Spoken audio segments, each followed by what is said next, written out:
Workers' fatigue is a significant problem in modern industry, largely because of high demand jobs, long duty periods and disruption of natural cycles, dictating physiological and behavioral patterns and accumulative sleep debt that are common in many industries. Fatigue is the end result of integration of time awake, time of day and workload. Now joining us to shed more light on the mental fatigue is a workplace or in the workplace during the festive season is health and wellness coach Taati Sibolile. A very good evening to you, Taati, and welcome to the show. Good evening. Thank you very much for having me. How are you doing? Wonderful. Thank you. Now, Taati, how can individuals manage mental fatigue effectively during the festive season in a workplace? I guess the most important thing would be to set boundaries and really set time to unplug, right?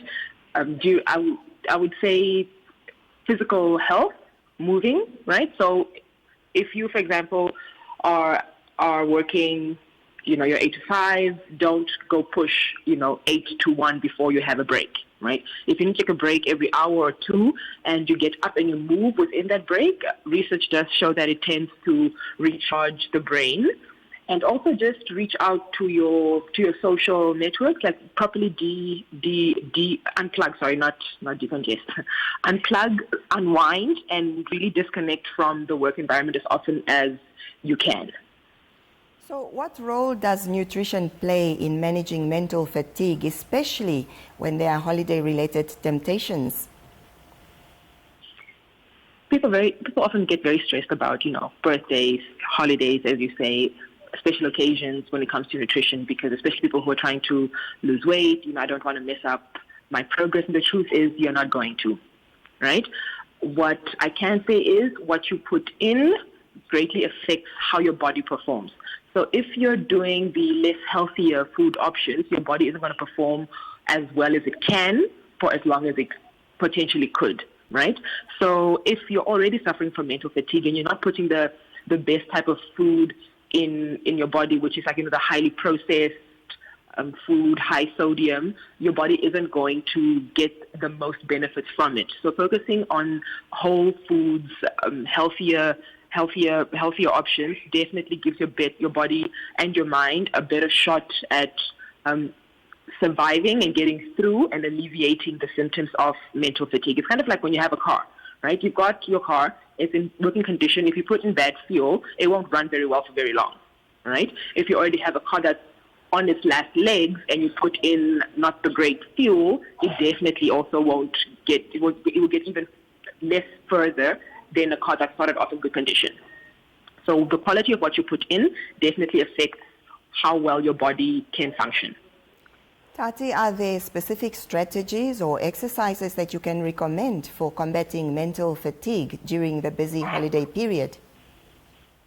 Anything that is preferable, enjoyable, convenient, and sustainable for each individual is the best strategy. There is honestly no point in engaging in activities that cause you more stress or isn't enjoyable. It does the complete opposite, right? Because when you're having mental fatigue or exercise, even what you normally do already feels like it's that much harder to do, right? So anything that's preferable, convenient, enjoyable, and sustainable for each individual is the best strategy to do in terms of exercise. Well, how can a health and wellness coach assist employees in creating a supportive and an energizing work environment during the festive times? On an individual level, I suppose a coach can help clients figure out what their situation is like, what their environment is like, and what needs to change.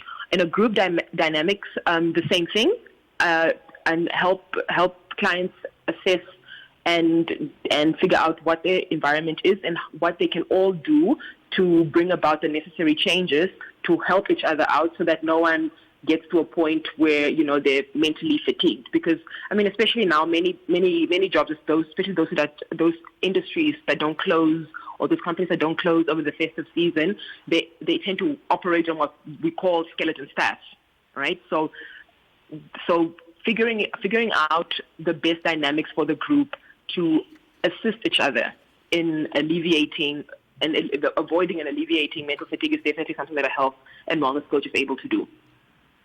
So Taati, provide us with some tips for maintaining a healthy work-life balance during the festive season to prevent mental exhaustion.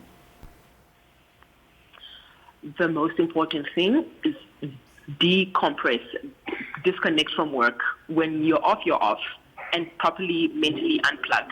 Reach out to your social circles, connect with friends and family, and if you do feel you need more support, perhaps even reach out to a mental health professional to assist you. Exercise, move in whatever capacity. It doesn't have to be long sessions, doesn't have to be 60, 90 minutes. As much as 30 minutes a day will do wonders for your mental fatigue, and as well, and eating well, right? I always say the food shouldn't be categorized as good or bad, but rather eat more of, eat some of, eat less of. Try to eat more of groups, which is the whole foods that are healthier, and try to eat less of the eat less of, obviously. So definitely great nutrition, great exercise, social connects, and disconnect from work when you don't have to work. Taati, thank you so much for your time. No, thank you very much for having me. It was an absolute pleasure. That is Taati Sibolile, health and wellness coach. She has been speaking to us about workers' fatigue, which is obviously a problem during this time of